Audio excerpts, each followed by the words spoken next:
I'm going to segue right away to Pastor Weaver because I think the conversation just needs to flow. And, with you, with the Pan-African Collective, Reverend Weaver, it's just, we talking about trees for hope, but you have been on the continent for so long. You do have a school named in your honor in the Democratic Republic of Congo. You put a lot of support there, but so let's, I don't know if you had anything that you wanted to say regarding what NCNW is doing, and I'll give you that opportunity. But I do want to talk about the event that's coming up August the 27th. So welcome. Well, Denise, I'm delighted to be with you. And yes, I was sitting here excited to hear from the executive director of NCNW, and I would like to let her know that the former Haitian ambassador to the United States, Raymond Joseph, who was the ambassador during the time of the earthquake in 2010 in Haiti. He and I are close friends, and he launched an organization a few years ago that has a title that is eerily close to that of NCNW. It's simply called $1 a Tree for Haiti. And they've been doing it for some time. I would be more than happy to make sure that the two of them get linked to see if indeed some kind of synergy can be created in that vein. And so I know that that would be a particular interest. And yes, of course, like you, many people remember the Black family reunion on the mall. But I'm so delighted. Again, I'd be more than happy to make sure that she knows Sister Mathis about, of course, the Pan-African family reunion that will indeed be bringing people from all over the African continent, African immigrants here in the United States, and Africans here, those of us that are African Americans, on the 27th of August. So again, I sense some real partnerships, and especially when she talked about what they plan to do in the future. So I would definitely want to stay in touch with her. Pastor Weaver, tell us quickly about the Pan-African Collective, what that is, and why this organization was started in the first place. More than a few years ago, I participated in an organization as a volunteer called Operation Crossroads Africa. It was founded by a Black Presbyterian pastor out of Harlem, the late Dr. James Robinson, who first went to Africa in 1953. And when he came back, he had a vision to create some kind of movement whereby young people in particular here in the United States could begin to be exposed to Africa, simply because he saw the sweeping movement towards independence in Africa. And he felt it would be important for Americans to become future professors of African studies, to work as diplomats. The list goes on. And as a result of that, this organization, Crossroads Africa, came into existence. One of the things that he said, which unfortunately is still true today, he said many years ago, the darkest thing about Africa is America's ignorance of it. And here we are in 2022, unfortunately, due to misconceptions, miseducation, or no education about Africa. And quite frankly, there's not much that people in Africa know about African Americans except what they learn on television, which may be, again, grossly distorting who we are. And so the Pan-African Collective was an organization I decided to found 20 years ago in an effort to bring us together so that we could learn more from each other. Reverend Dr. Martin Luther King used to talk about that the most segregated hour in America is Sunday at 11 o'clock, and that's still very true. But I'm afraid to say that there's a major gulf, a divide between African Americans and Africans. And we've been working very hard to tear down those walls. And so that's partly what we want to do on the 27th of August, is to continue to push this movement of bringing us together so that we would know that there are people, yes, that may have a different culture, but we also come a part of the same history. And so that's what the Pan-African Collective is all about.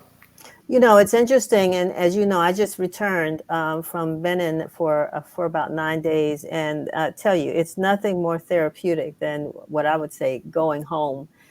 It's a wonderful experience, but I'm also recognizing that a lot of the African countries, particularly those on the Western coast, are now making real efforts, and some are being criticized for it, but making real efforts. One, to apologize for their involvement in the historically in the enslavement of African people. They are doing so in a way of welcoming folks back and saying, "I'm sorry, but we welcome you home." And then there's so many opportunities, to partner. And so I think people miss that. And one of the things Africans have often said to America: we don't need your aid, we just need your business. We need, and we need to be there as well, because there are opportunities for us to not only just help and give, but be a part of the growth of a country that has really been devastated by colonization and what have you. In Benin, I don't speak French, other than that was a barrier, to maybe communicating. But the desire to communicate is so great that you kind of get beyond that. So, you've traveled quite a bit. Not only there, but Rwanda, South Africa, probably the name of the countries you've been to are so many. How would you describe your experience and the, I don't know, what African Americans would feel if they had a chance to visit? Well, for me, it's been very gratifying. I've grown even over the years that I've been traveling in and out of Africa. And at this point, I've been to about 35 countries in Africa at this point. I think that what I've seen is really a real thirst, a real desire on the part of our African brothers and sisters to know us better, but also for us to then be respectful and wanting to learn from them. To not go with a notion that we come from a superior nation, but in fact, we ought to be looking to build relationships where each party is respected. That's why I always believe that it's not about us providing quote unquote aid, but let's look for partnerships. And so, as you alluded to just a moment ago, Denise, yes, not just even in the business community, but certainly it could very well be in the health-related community. We could be learning a lot from our brothers and sisters on the continent. For example, when it came to COVID, I was so amazed the times that I traveled to Rwanda during the height of COVID, and people here were alarmed and were concerned about my safety. The truth of the matter is they took more precautions for their people than we did even here in the United States. I had to make sure that I was immunized, but also that they checked my temperature at the airport. They had a robot there at the airport that I thought initially was just somebody speaking, until I turned around and I saw the robot that was reminding everybody to wear the mask. In the first whole year of COVID, they only had approximately 70 deaths, simply because they took preventive measures almost at the inception of the first case of COVID in Rwanda. So there's a lot that we could be learning about. And I remember that first year when I came back, nobody even asked me at the airport anything about COVID. And so I wrote an article about that, as a matter of fact, saying, do we really believe in taking care of ourselves here in this country? So the bottom line is, for me, it's about building meaningful relationships and developing partnerships where we can learn and appreciate one another. So you're going to have a taste of Africa there at Greater Mount Nebo on August the 27th with the Pan-African Family Reunion. Tell us what folks can look forward to seeing and participating in. Oh my gosh, let me tell you, we're so excited about this. We are projecting to have literally thousands of people there. We've got room for you, no matter, and it's free.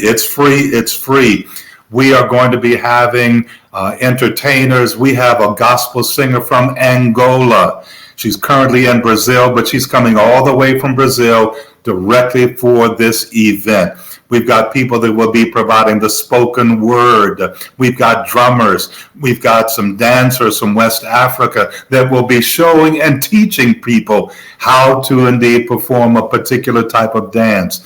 We're going to actually have people that may want to secure finding out about their DNA and where they came from. Gina Page, who is with a body called African Ancestry. She will be there. We have, at this point, 19 embassies representing Africa that will be having things on display there at the event itself. Starting at 12 noon, we'll be there for 4 hours. But it's really about networking. We want to make sure intentionally that those of us who are African Americans get to know our brothers and sisters that will be there. We're inviting people from Algeria to Zimbabwe to be with us on that day. Free. We're inviting everybody to come out, not just for this event, but clearly what we want to do is to make sure that people begin to develop long-lasting, sustaining relationships between the people of Africa and those of us of African origin here in the United States. What about food, Pastor Weaver? Will there be any? You can tell I'm hungry now, but my mouth is watering, thinking, oh wow, I can think of some dishes that would be great to try. Will they have food there?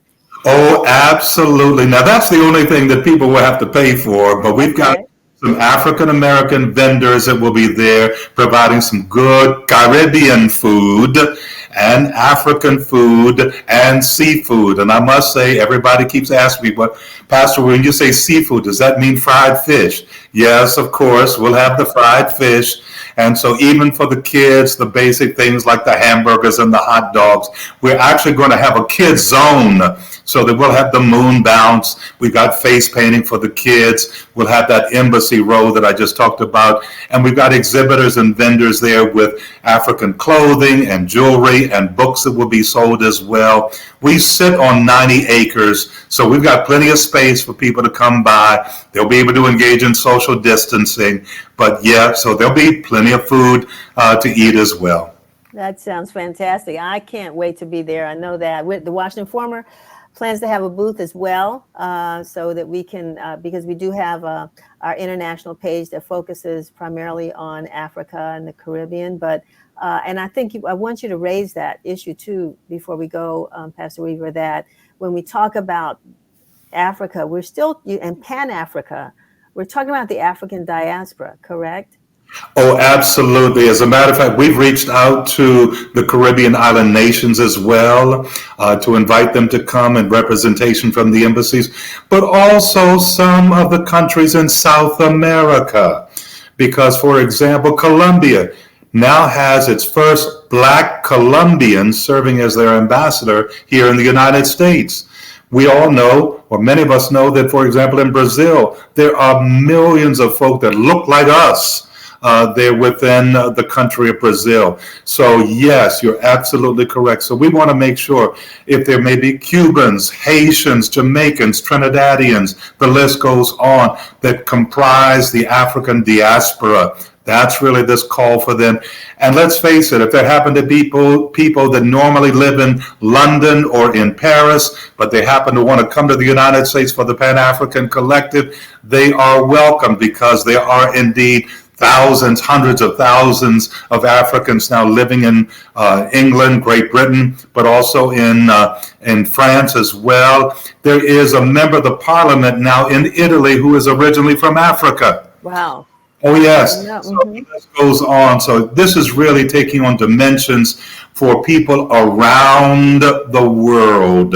And so they encompass a part of this event. This is our first year, but we clearly want this to become an annualized event. Well, I hope so. I really do hope so. I look forward to it. And if Shevry can put that flyer back up on the screen again, and you can give us just one more time the details of the day. Absolutely. It's going to be on Saturday, the last Saturday of August, August the 27th, from 12 noon to 4 p.m. They can also go to the website for the Pan-African Collective, which is simply Pan-African AfricanCollective.org, where they can get some additional information. We've got people, I think, Denise, that are literally watching us from around the world today, because I sent it out to friends here in Africa, so hopefully they this. But that's how they could stay in touch with us, PanAfricanCollective.org. I don't mind giving out a telephone number where they could reach us as well, 301-249-7545, 301-249-7545. Everybody is welcomed. Wonderful. Thank you so much, Pastor Reeve, for being with us. Hope to see you. Looking forward to seeing you and everybody else, as my daddy used to say, Lottie Dottie and everybody out there on August the 27th. All right. Thank you so much for being with us.